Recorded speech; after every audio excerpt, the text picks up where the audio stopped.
শীতের সেই সকালটা ছিল অন্য সব দিনের মতোই সাধারণ, কিন্তু কয়েক ঘন্টার মধ্যেই সীমান্তের কাঁটাতারের পাশে ঝুলে থাকা একটি ছবি পুরো দক্ষিণ এশিয়াকে নাড়িয়ে দেবে সেটা কেউ কল্পনাও করেনি। 2011 সালের জানুয়ারি, বাংলাদেশ ভারত সীমান্ত। কুড়িগ্রামের অনন্তপুর সীমান্তে মাত্র কিশোরী বয়সী এক মেয়ে ফেলানী খাতুন পরিবারের সঙ্গে নতুন জীবনের আশায় সীমান্ত পার হওয়ার চেষ্টা করছিল। কিন্তু সেই রাতেই গুলির শব্দ বদলে দেয় সব কিছু। কয়েক ঘন্টা পর প্রকাশিত হয় একটি ছবি, কাঁটাতারের সঙ্গে ঝুলে থাকা ফেলানীর নিথর দেহ। ছবিটা শুধু একটি মৃত্যু দেখায়নি, এটি দেখিয়েছিল সীমান্তের এক নির্মম বাস্তবতা।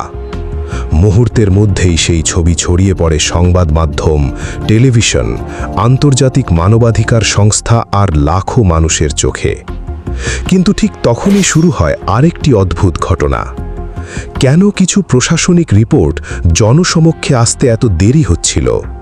কেন প্রত্যক্ষদর্শীদের কিছু বক্তব্য হঠাৎ বদলে যেতে শুরু করল? আর কেন সীমান্ত এলাকায় দায়িত্বে থাকা কিছু কর্মকর্তা সাংবাদিকদের প্রশ্ন এড়িয়ে যাচ্ছিলেন? ঘটনার পর বাংলাদেশ জুড়ে শুরু হয় তীব্র ক্ষোভ। মানবাধিকার সংগঠনগুলো প্রশ্ন তোলে সীমান্তে প্রাণঘাতী শক্তি ব্যবহারের বিরুদ্ধে। আন্তর্জাতিক সংবাদ মাধ্যমে আলোচনায় উঠে আসে সীমান্ত নিরাপত্তা বাহিনীর আচরণ।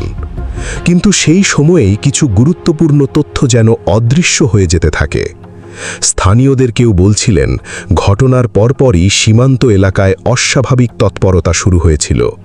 কিছু রিপোর্ট নাকি সংশোধন করা হয়, কিছু কাগজপত্র পৌঁছতে দেরি হয়, এমনকি কিছু অভ্যন্তরীণ যোগাযোগ নিয়েও পরে নানা প্রশ্ন উঠেছিল।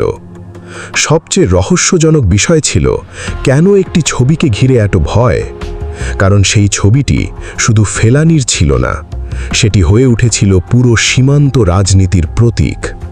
একটি ছবি যা কূটনৈতিক সম্পর্ক, আন্তর্জাতিক চাপ এবং মানবাধিকার বিতর্ক সবকিছুকে একসঙ্গে সামনে নিয়ে এসেছিল।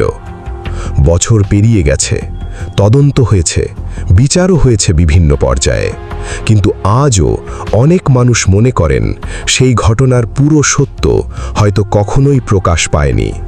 কারণ ইতিহাসে কিছু ছবি থাকে যেগুলো শুধু একটি মুহূর্ত ধরে রাখে না, বরং এমন প্রশ্ন রেখে যায় যার উত্তর দিতে রাষ্ট্রগুলো কখনো কখনো ভয় পায়।